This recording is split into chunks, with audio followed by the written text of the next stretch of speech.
too much noise today. I just need the road, the rain, and the hum of the engine.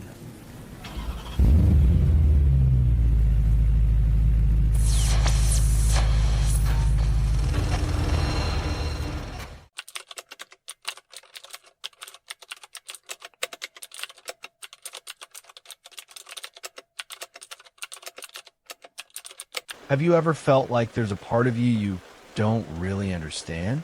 Like, you're not sure who you really are anymore? I've been there too. Let me share something with you. Maybe it'll help you see things a little clearer. You ever have that strange feeling like someone's watching you? Not in a creepy way, but in that soft, lingering kind of way? Like you can almost feel it in the air when they're near.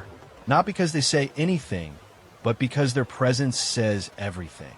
I've come to realize that love, the kind that really digs into your bones, doesn't always show up with a grand speech or romantic gestures. Sometimes it tiptoes in through the quiet. I remember this time in my life when I kept looking for love in all the usual ways. You know, the obvious stuff. Words, attention, clarity. I wanted someone to just say it, I love you. I thought that was the only way to feel safe in it. But the funny thing is, the deepest kind of love I ever received wasn't announced at all. It lived in silence, in pauses, in those moments that felt like nothing but meant everything. There was someone, I won't say their name, but they were always around. Not hovering, not obvious. Just there. Consistent. Kind. Thoughtful in ways that slipped under my radar until I started piecing it together later. Like how they always remembered the little things I'd say, even in passing. How they'd offer me their jacket without making a big deal out of it, or show up with my favorite snack when I hadn't even mentioned I was craving it. At the time, I just chalked it up to being a good friend. But now, looking back, I realized that was love. The quiet kind. The kind that doesn't beg to be noticed. It just is. You know, Carl Jung once said something about how real connections form in the unconscious, in the parts of ourselves we don't always see clearly. I think that's why this kind of love feels so hard to describe. It doesn't come from the surface. It grows in the unseen places. It's more like a soft current under your skin than a loud wave crashing over you. I used to get frustrated with it. I'd wonder why they wouldn't just tell me what they felt. Why the silence? Why the restraint? But now I think it's because the feeling itself was too sacred to be forced into words. Maybe they were afraid, or maybe they just didn't need to say it. They were showing it in every small, deliberate action. I remember once we were sitting on this old park bench, just talking about music and random things. I mentioned how I used to hum a certain tune when I was anxious as a kid, something my mom used to sing. I didn't even think they were really paying attention. But a few days later, they hummed that same tune under their breath when I was having a rough day. They didn't say, "Hey, I remember what you told me." They just did it, like it was their way of saying, "I see you. I hear you. Ikare." That moment stayed with me because it wasn't about performance or recognition. It was about connection. The kind that doesn't demand to be praised or reciprocated. The kind that lives in details, in tone, in presence. And I think we miss that a lot, you know. We're so busy looking for the fireworks, we overlook the candlelight. We want declarations, not realizing that someone sitting beside us in silence during our darkest hour might be offering us the purest form of love there is. It makes me wonder how many people go unnoticed in their love. How many sit across from someone they adore, silently carrying that feeling like a secret treasure, hoping, maybe even aching, to express it, but too afraid to disturb its sacredness. Or maybe they think it's not enough if it's not said out loud. But it is enough. More than enough. Because love isn't always loud. It's not always bold. Sometimes, it's the hand that reaches for yours without a word. The glance that lingers for half a second too long. The way someone remembers your favorite tea or listens to the same story again because they know it matters to you. It's easy to overlook these things if you're not paying attention. But when you start to really see, when you begin to tune in to the quiet symphony of affection happening around you, it changes everything. You begin to realize that love has many dialects, and some of the most powerful ones have no words at all. And maybe that's the real beauty of it. That kind of love doesn't need a stage or a spotlight. It doesn't burn out quickly like passion often does. It's steady, gentle, a quiet pulse in the background of your life. I think that's what I miss most about them now. Not any big moment or dramatic scene, just the small things. The way they noticed me, the way their presence made me feel seen even when I felt invisible to the rest of the world. So, if you're wondering whether someone loves you, maybe don't just listen for the words. Look for the spaces between them, the pauses, the glances, the gestures. That's where love hides, not because it's afraid, but because it's sacred, because it's waiting for someone who's willing to see it without needing to hear it. And who knows, maybe someone is doing that for you right now. There's something almost magical about the way we start to unconsciously reflect the people we care about. It doesn't happen on purpose. You don't wake up one day and think, I'm going to talk like them now, or let me pick up that habit they have. It's just you spend enough time in someone's presence, and your heart starts tuning itself to their rhythm, like you're slowly learning their internal melody, not because you have to, but because some part of you wants to. I didn't notice it right away, but over time, I caught myself echoing them. Their phrases became mine. Their way of laughing, even the timing of it, found its way into my voice. It was like I had unknowingly been painting my emotional world in their colors. A friend of mine pointed it out once. Said, "You're starting to sound like them." I brushed it off at the time, but later it hit me. That's what happens when you feel deeply connected to someone. Their presence seeps into you. It's not about losing yourself. It's about resonance. Like two instruments slowly aligning to create a harmony that didn't exist before. Psychologists call it mirroring, and sure, that's the technical term. But when you've felt it in your bones, when you've caught yourself instinctively repeating their gestures or finding comfort in their favorite things, it feels like something bigger than science. It feels like intimacy. And it made me think, maybe we don't fall in love with people the way we think we do. Maybe we become them, piece by piece, not in some dramatic, all-consuming way, but gently, softly, like the way water shapes stone, or how sunlight slowly fades fabric over time. We absorb each other. Their pain, their joy, their quirks, they leave fingerprints on us whether we want them to or not. I remember they used to always tap their fingers on the table while thinking a tiny rhythm like a heartbeat. One day, I caught myself doing the same thing during a meeting. It wasn't nerves. It was them still echoing inside me. At first, I thought it was a sign that I was losing myself in the connection. But the more I sat with it, the more I realized maybe it's a way of carrying them with me. A quiet tribute to the bond we shared, even if it was never named out loud. You know what's even more strange? They started picking up things from me too. Little expressions I use, the way I explain ideas with my hands, the way I shorten certain words. It wasn't planned. It just happened. We were unknowingly shaping each other. And that's when I understood something important. Love, the real kind, isn't about ownership or labels. It's about influence. Quiet, invisible influence that lingers long after someone has walked out of the room. But here's the part that always chokes me up. They never said it. Not once. Not in words. And yet I felt it in everything. In how they listened, how they showed up, how their body language shifted when I entered a room, and how I became a part of their rhythm, and they became part of mine. Isn't that wild? To think that someone can hold you so close in their heart that they start reflecting your spirit back to you, and yet still never speak it aloud. That kind of love is fragile, but it's also profound. It lives in the moments you don't even realize are moments until much later. And when it's gone, or if it never gets the chance to bloom fully, you carry it like a soft ache. A beautiful, haunting ache. Sometimes I wonder if that's what we're really craving in love. Not just to be seen or heard, but to be mirrored. To feel like who we are matters so much to someone that we become part of their internal language. Their gestures, their thoughts, their silences. And when that happens, you feel it in your nervous system. Something shifts. The world feels warmer, more familiar. Even when it's confusing, even when it's unspoken, you feel it. So now, when I catch myself picking up someone's habits, or when I notice someone gently mirroring mine, I don't brush it off.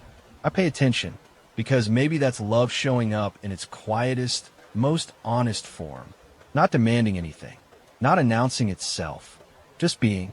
And if you've ever found yourself mimicking someone without even realizing it, maybe ask yourself, what does this person mean to me? Or if someone starts to reflect your light back to you, maybe ask, are they carrying something for me in silence? Because sometimes the mirror is the message. You'd think that love would bring people closer, right? That when someone feels something deep, they want to be around you more, speak more, connect more. But sometimes the opposite happens. And it's one of the strangest, most painful things to try to understand. When the person who seems to care about you starts pulling away. I've lived through that, and I still remember the confusion. They'd been so warm, so present, until suddenly they weren't. Not entirely gone, but distant in ways I couldn't quite explain. Their messages got shorter. Their eyes stopped holding mine for too long. They'd change the subject if we got too close to anything emotional. It was like something inside them closed the door halfway, and I was left standing on the other side wondering what I'd done wrong. But over time, I learned something that changed how I see those moments. It wasn't that they didn't feel anything. It's that they felt too much. When emotions get too big, they stop being safe. They start to threaten the walls we've spent years building around our hearts. And when someone like that, someone guarded, someone wounded, starts to feel vulnerable, their instinct isn't to run toward love. It's to hide from it, protect it, protect themselves. It took me a long time to realize that distance isn't always rejection. Sometimes it's fear in disguise. Fear of being seen too deeply. Fear of needing someone too much. Fear of breaking apart if the feeling isn't mutual. And so they withdraw, not because they don't care, but because caring has suddenly become overwhelming. I remember this one night. We were at a small gathering, surrounded by friends, and someone jokingly teased them about being too close to me. I laughed it off, but they froze. Just for a moment, a flash of something in their face. Embarrassment? Panic? Vulnerability? I couldn't quite tell. But from that point on, something shifted. They started creating space between us. Not physically, they were still around, but emotionally. Like they were pulling back before anything could be exposed. At first, I was hurt. I thought I must have crossed a line, said something wrong.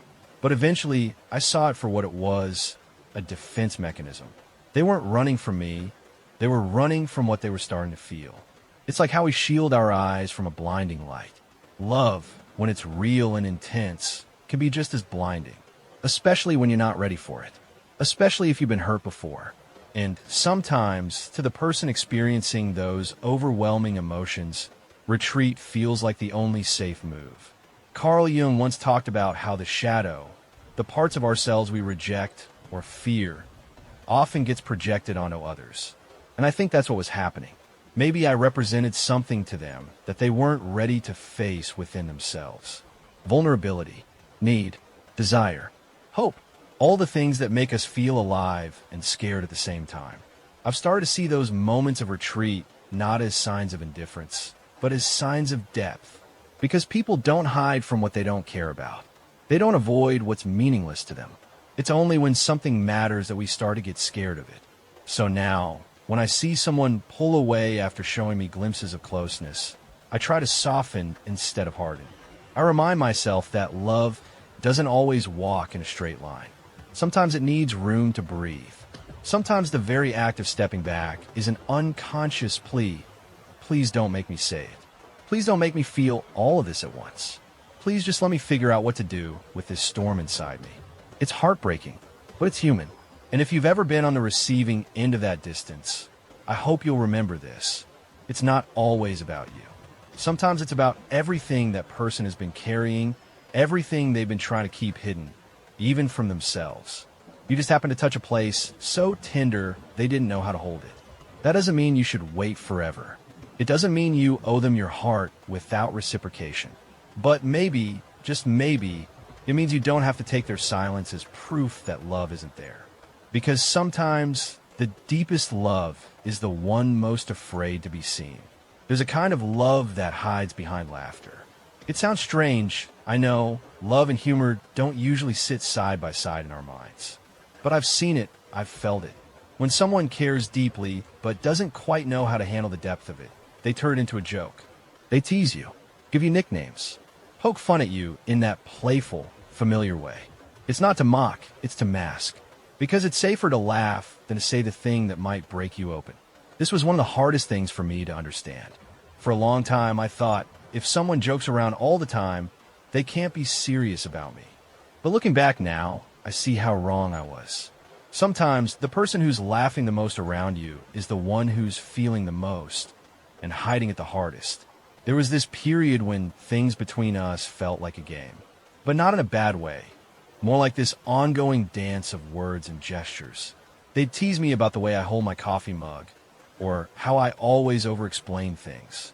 I'd roll my eyes and play along, but then they'd say something that cut just a little deeper, something that made me wonder if there was more underneath. One day, they called me by a ridiculous nickname in front of others, and I laughed, but part of me was stung. I thought, why can't they just be real with me? I didn't see it then, but now I realize that nickname was a shield, a way to keep things light, to be close without getting too close. And I started to notice the pattern. The way their teasing always came right after a moment of real connection. Like we'd share something quiet, something almost tender, and then boom, they'd crack a joke. Distract, deflect, cover it up with humor. It was as if they were trying to erase the vulnerability before it became dangerous. We don't talk enough about how love wears masks. And humor? That's one of the most common ones. It's disarming. It creates comfort. It makes the emotional intensity feel manageable. But behind it, if you're really paying attention, you can sense the tremble, the longing, the fear. I've done it too. Joked when I wanted to cry, teased when I wanted to confess. I think we all do it in our own way.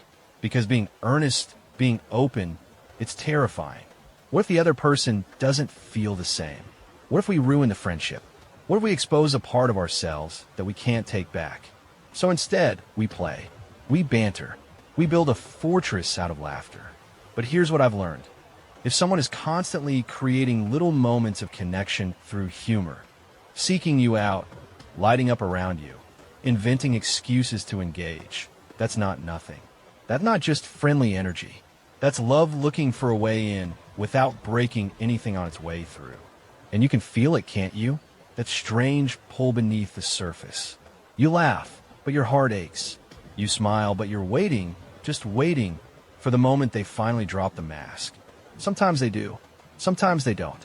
But either way, the love is real. It's just dressed up in a costume it doesn't know how to take off. What breaks my heart is how many people never see it.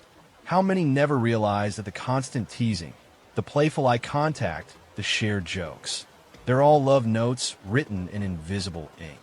You have to hold them up to the light to read them. And when you do, wow, it changes everything. You start seeing how hard it is for some people to say, I care about you. How they've maybe never been taught how to hold that kind of emotion without trembling. So they pour into laughter instead. Because laughter, unlike vulnerability, doesn't leave a wound when it lands wrong. It's tender, it's tragic, and it's beautiful. So if someone's always teasing you, joking with you, poking fun in that soft way, pay attention. Look beneath the words. Feel the space between them. That might be their way of staying close to you without risking the fall. And maybe, just maybe, what they're trying to say is, I love you. I just don't know how to say it yet. You can tell a lot about how someone feels by how they remember you. Not just the big stuff, your birthday, or your favorite movie, but the small, almost throwaway things. The song you hum when you're cleaning. That one time you mentioned liking apricot jam. The story you told about your dog when you were 8. When someone's in love, truly, deeply, they collect these fragments like sacred relics. Quietly, without asking for recognition. I started noticing it in the way they'd recall things I didn't even remember saying. One day, I mentioned in passing how I used to eat toast with cinnamon and sugar when I was sick as a kid. It was a comfort thing, nostalgic and oddly specific. A couple of weeks later, I came over and there it was. Toast, cinnamon, sugar. No explanation, no spotlight. Just there. And that's when I felt it. The depth of their noticing. It wasn't about impressing me. It wasn't performative. It was reverent. A kind of memory keeping that said, you matter. I listen, even when you think I'm not. It's one of the purest forms of love, I think, this quiet attentiveness. No expectation of reward. Just the simple act of witnessing another person so closely that even their smallest details become unforgettable. And that's what makes it hurt, too. Because when someone remembers you like that, deeply, thoroughly, it's hard not to hope. Hard not to read into it. But sometimes they never say anything, never admit how they feel. And you're left holding all their gestures, all their gentle clues, wondering if you imagined it all. But you didn't. People don't remember you like that by accident. Carl Jung once talked about the power of the unconscious, how we connect with people beyond reason or intention. And I think this kind of memory, the emotional kind, lives in that realm. It's not stored in the mind. It's stored in the heart, the soul, the body. Sometimes they quote me, repeat something I'd said months ago in a conversation. Not sarcastically, sincerely. Like my words had stayed with them, carved out a little space in their world. I can't tell you how seen that made me feel. Not just heard, but kept. It made me wonder how many people I've loved like that, quietly. How many details I've stored away about someone who never really knew. Maybe we all carry secret libraries of each other. Memories we visit when we miss them, when we need comfort, when we want to feel close again. There's something profoundly intimate about being remembered. It breaks through all the walls we build around ourselves. Because it says, I was paying attention when you thought no one was. And sometimes it's not just about love, it's about longing. The kind that stays unspoken because it feels too big, too heavy, too risky. So instead of confessions, there are gestures. Instead of declarations, there's remembering. I wish more of us realized how meaningful that is. How rare, in a world that's so loud and fast and full of distractions, someone quietly choosing to remember you, to store parts of you within them. That's sacred. That's real. If you've ever had someone do that for you, someone who brings up something you forgot you shared, or surprises you with something you once said you loved, hold on to that. That's love in its most humble, most human form. And if you find yourself doing that for someone, tucking away their quirks, revisiting their stories in your mind, maybe ask yourself why. Maybe you already know the answer. Because love, even in silence, finds a way to remember. You can always tell when someone's energy changes in your presence. It's like the air shifts, like a room that suddenly feels warmer or heavier, even if nothing's been said out loud. And the thing is, most people don't even notice they're doing it. But when someone feels something real for you, it shows up in their body before it ever shows up in their words. I used to think I was imagining it. The way they'd sit straighter when I walked into the room. How their voice would either light up or falter. Sometimes they'd talk a mile a minute. Other times they'd get strangely quiet, like they didn't trust themselves to speak. It was subtle, but once you notice it, you can't unsee it. And it's not just them. I've felt it in myself, too. That nervous shift when you're around someone who matters. That strange inability to act normal. Suddenly you're overthinking every move, every word. Your hands don't know where to go. Your laugh sounds weird to your own ears. You try to be chill, but your whole body is betraying you. It's wild how love, especially the kind you haven't admitted to yourself yet, can rearrange your behavior without permission. There was one time we ran into each other unexpectedly in a coffee shop. I was having a rough day and wasn't in the mood for small talk, but when I saw them, everything shifted. I could see it in their eyes, this flicker of worry, then warmth. Their whole posture changed. They abandoned whatever they were doing to sit beside me, like it was the most natural thing in the world. They didn't ask what was wrong. They didn't pry. They just sat, close enough for me to feel the steadiness of their presence. And in that moment, something in me softened. Not because they said anything profound, but because they didn't have to. That's the thing about energy. It tells the truth even when words don't. You can fake a smile. You can rehearse your lines. But your nervous system always knows. And it speaks through tiny tells, dilated pupils, fidgety hands, flushed cheeks, a tremble in the voice. Or on the other end of the spectrum, total stillness. Like the moment is too big to move through. So you just hold your breath and hope they don't notice how hard your heart is pounding. I think that's why so many people fall in love in silence. because their bodies are already screaming the truth, and it feels like speaking it out loud would make the whole thing collapse. It's a kind of emotional gravity.